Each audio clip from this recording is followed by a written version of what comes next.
मनगटांमध्ये असावी. कारण जी लोक आपल्या ओंजळीतून सदैव फुलं देत असतात त्यांच्या ओंजळीला रिकामी झाली तरी सुगंध दरवळत असतो हो मंडळी. म्हणून याची साठी केला होता अट्टहास, शेवटचा दिस गोड व्हावा. कोणाचा शेवटचा दिवस गोड होतो? मग अशा विभूतींचा शेवटचा दिवस गोड होतो. शरीर रूपाने देह निघून गेला तरी तत्व रूपाने आज पडवळ माऊली तुमच्या आमच्यामध्ये असणार आहेत, राहणार आहे. कारण हे परमतत्व अक्लेद अशोष्य आहे की ते काहीही म्हणजे केलं तरी जाऊ शकत नाही, मिटू शकत नाही. असं परमतत्व जे तुमच्या आमच्यामध्ये वास्तव्य करतं ते एकच आहे हो मंडळी. म्हणून या करता प्रभूचं चिंतन करायचे हो. किती सुंदर सांगतात ना. आता प्रभूचं चिंतन का करावं हा विषय आहे. नीट लक्षात घ्या बरं. पहा, आपली सगळ्यांना स्वतःची मॅन्युफॅक्चरिंग डेट माहिती आहे. माहिती आहे ना सर्वांना वाढदिवस आपला. बरं, मग एक्सपायरी डेट माहिती आहे का आपल्याला? नाही ना. म्हणून करा प्रभूंचं चिंतन. या 12 महिन्यांपैकी कोणता तरी एक महिना आपल्या वाट्याला आहे. जसा जन्मासाठी कोणता तरी एक महिना घेऊन आलोत ना, शेवटासाठी देखील एक महिना निश्चित आहे, परंतु आपल्याला माहित नाहीये ना. म्हणून करा प्रभूंचं चिंतन. 4 प्रहरांपैकी एक प्रहर सकाळ, दुपार, संध्याकाळ आणि रात्र आपल्या वाटेला या 4 प्रहरांपैकी कुठचा तरी एक प्रहर असणार आहे, परंतु आम्हाला डेफिनेटली माहित नाहीये. म्हणून करा प्रभूंचं चिंतन. आणि या 24 तासांपैकी कोणता तरी एक तास आमच्या वाट्याला आहे, पण माहित नाहीये शेवटचा कोणता तास आमच्या वाट्याला आहे. म्हणून करा प्रभूचं चिंतन हो माऊली. याशिवाय तुम्हा आम्हाला पर्याय नाही. म्हणून मंडळी, रेंटवर मिळालेल्या देहाचं सोनं करायचं असेल, त्याचं सार्थक करायचं असेल ना मंडळी, तर प्रभूच्या चिंतनाशिवाय तुम्हा आम्हाला पर्याय नाही. शांती विश्व परब्रह्म एकनाथ महाराज देखील किती सुंदर सांगतात. पहा बरं, करा रे बाबांनो साधन हरीचे, जणी करणीचे करू नका. येणे नोहे जन्म यमाची यातना, ऐसिया साधन करा काही. काय सांगतात हो. करा रे बाबांनो साधन हरीचे, जणी करणीचे करू नका. काहीच करू नका. काय करायला सांगितले? नामस्मरण, नामचिंतन करायला सांगितलेलं आहे. काहीच करू नका. येणे नोवे जन्म यमाची यातना. पुन्हा या जन्म मृत्यूच्या फेऱ्यात अडकायचं नसेल तर प्रभूचं चिंतन केल्या वाचून तुम्हा आम्हाला पर्याय नाही. म्हणून नामदेव महाराज देखील सुंदर सांगतात, जन्म घालवू नये वाया मानवाची उत्तम काया, मरणाआधी सावध व्हावे आपुले हित साधून घ्यावे. म्हणजे जन्म मिळालेला आहे परंतु मरणाआधी सावध व्हायचे. कसं सावध व्हायचे? तर प्रभूच्या चिंतनासाठी सदैव सावध व्हायचं आहे मंडळी. या करताच की आपल्याला सांगितलेल्या ज्या काही जे मार्ग आहेत, संतांनी जे मार्ग दाखवून दिलेले आहेत ना, त्या मार्गावरून आपल्याला चालायचं आहे हो. रामदास स्वामींचं इथं खूप सुंदर असं 10 वर्षाचं, म्हणजे प्रत्येक 10 वर्षामध्ये आपल्या आयुष्यात एक गोष्ट ठरलेली आहे हो. 100 वर्षाच्या आयुष्याचं विभाजन किती सुंदर केलंय रामदास स्वामींनी. खूप सुंदर पद्धतीने सांगतात रामदास स्वामी. पहा, आपण म्हणतो की आयुष्य फार सुसाट चालू आहे, इथे वेळ नाहीये. आज करो से, आपण काय म्हणतो ना की कल करो से आज करो, आज करो से अभी करो, अभी करो से शुरुआत ही करो. आता लगेच करायचं आहे. म्हणजे या घडीला जे आपण काही आता बसलेलो आहोत ना, हे जगणं आहे महाराज आपलं. चप्पल घातल्याच्या नंतर प्रत्येकाच्या वाटा वेगळ्या. काय माहिती, इथे लहान मुलांना सुद्धा हार्ट अटॅक येतो. पाठीवर दप्तराचं ओझं आहे, बेंचवर बसलाय पोरगा, हातात पेपर येणार आहे, पेन घेतलाय, कंपास उघडले, पट्टी काढले, आणि तेवढ्यात त्या 13-14 वर्षाच्या मुलांना जर हार्ट अटॅक येत असेल तर कसा काळाचा घाळा येतो. पहा की कसं आहे ना की नाशवंत देह जाणार सगळं आयुष्य खातो काळ, सावधान. म्हणून क्षणोक्षणी हाची करावा विचार, करावया पार. भवसिंधू ही आयुष्याची नैया जर पहिलं तीराला व्यवस्थित जावी अशी वाटत असेल तर प्रभूच्या चिंतनाशिवाय तुम्हा आम्हाला पर्याय नाही हो मंडळी. म्हणून की आपल्याला प्रभूचं चिंतन सदैव करता आलं पाहिजे. आयुष्य फार सुसाट चालू आहे.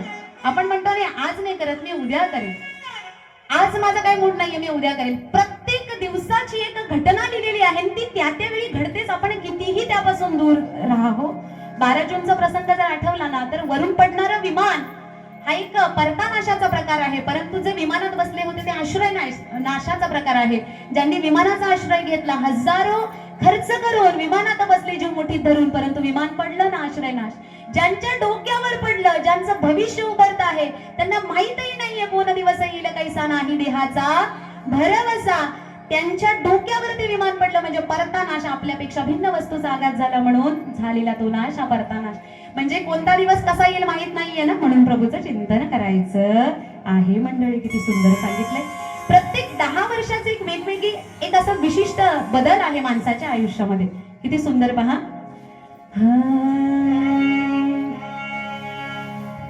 सावधान हा शब्द ऐकलाय का? सावधान, सावधान हा शब्द ऐकलाय का? कानावर पडलाय? कानावर काय, सगळ्यांच्या डोक्यावर पण पडलाय हा शब्द सावधान. म्हणून रामदास स्वामी किती सुंदर सांगतात, सावधान सावध सावधान वाचेवदा नारायण. सावध सावधान वाचेवदा नारायण. 10 वर्ष बालपण 20 वर्ष तारुण्य, अंगी भरला मदान मग कैचा नारायण. सावध सावधान वाचेवदा नारायण.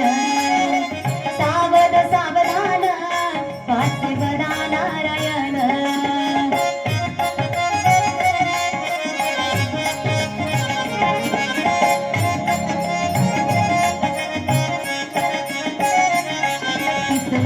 पूर्ण होती दारापुत्र मागे फिरती.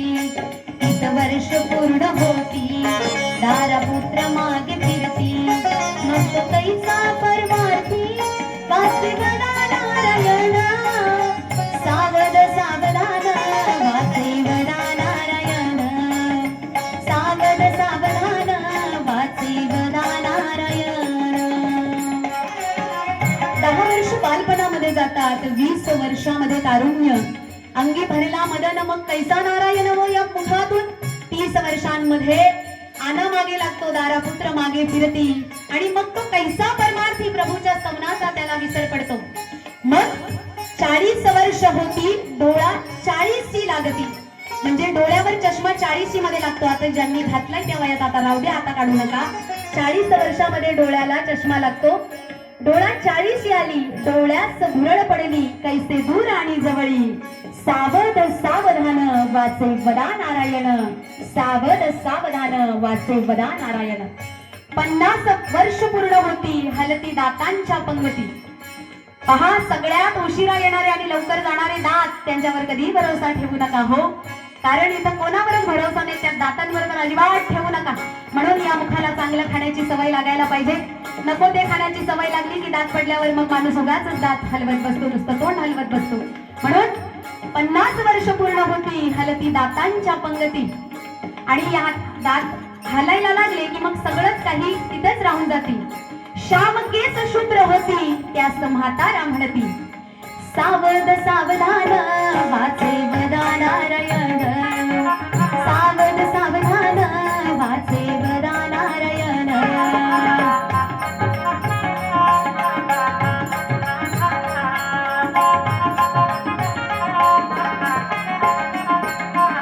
साठीची बुद्धी नाठी मग हाताली काठी. साठीची बुद्धी नाठी मग हाताली काठी. वसवस लागे पाठी त्यास हसती कारटी. सावध सावधान वाचेवदा नारायण. सावध सावधान वाचेवदा नारायण.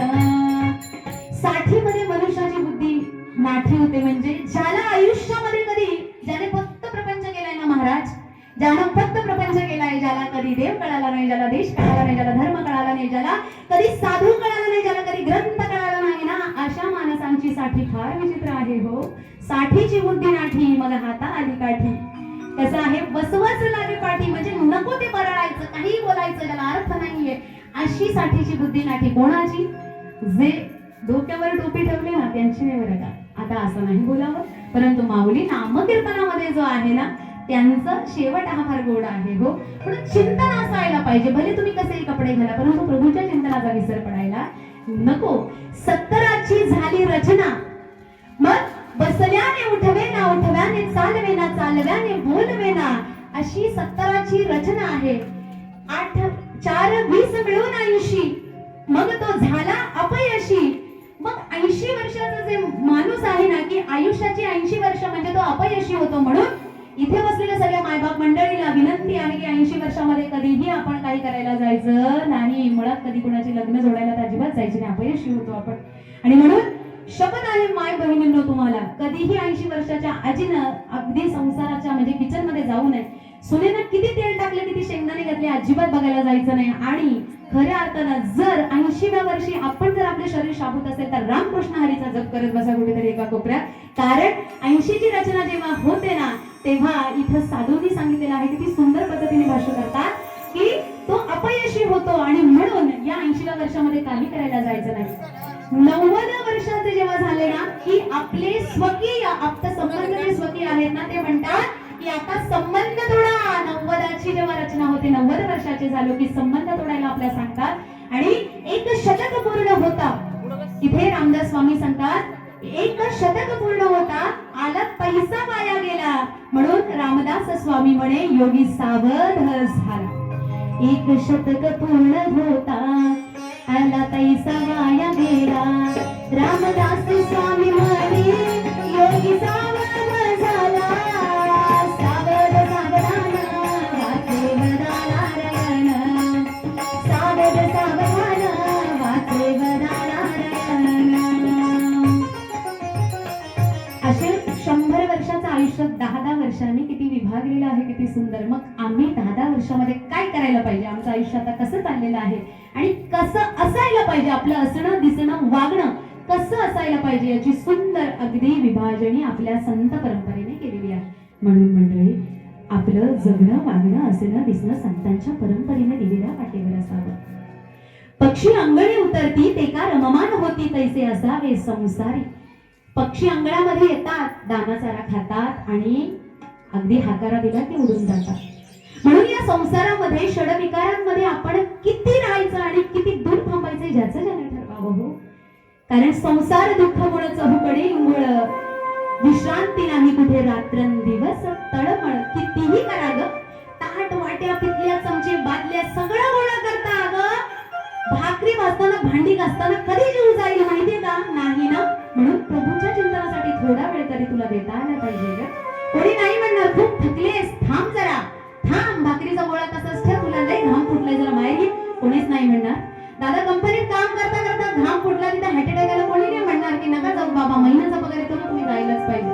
नित्य नेमानं कर्म करा, परंतु प्रभूच्या स्तवनाचा विसर पडू देऊ नका. हा आशावाद आज या प्रवचन रूपी सेवेच्या माध्यमातून व्यक्त करते हो. राम कृष्ण हरी, राम कृष्ण हरी. मंडळी, या समाजातून तुम्हा आम्हाला निरोप दिलेली व्यक्तिमत्व तसं म्हणायला गेलं तर सत्संग परंपरेची धुरा सांभाळणारे प्रभू श्री रामचंद्रांच्या धर्म अर्थ काम आणि मोक्ष या पुरुषार्थाचा डोलारा सांभाळणारे, मित्र परिवाराला साथीनं नेणारे आणि पवित्र ते कुळ पावन तो देश जिथे हरीचे दास जन्म घेती, कर्मधर्म त्यांचा झाला नारायण त्यांचे पावन तीन लोकी. अहो अशी पवित्र माती या बाबरे गावची की इथे पंचक्रोशीमध्ये अतिशय नावाजलेले, अतिशय म्हणजे ज्यांच्या मुखामध्ये सदोदित परमेश्वराचं नाम आहे असे वारकरी संप्रदायातील साधक वृंद या ठिकाणी उपस्थित आहेत. म्हणजे तुम्हाला आज उणीव भासत असेल ना, सन्माननीय कैलासवासी हरिभक्त परायण शंकर काळू पडवल माऊलींची. जितकं परिवाराला दुःख नाही तितकं मित्र परिवाराला, सत्संग परिवाराला दुःख झालेलं आहे ना हो. अगदी फेब्रुवारी 2018 पासून सदोदित कार्यरत असणारे या माऊलींचं निधन म्हणजे या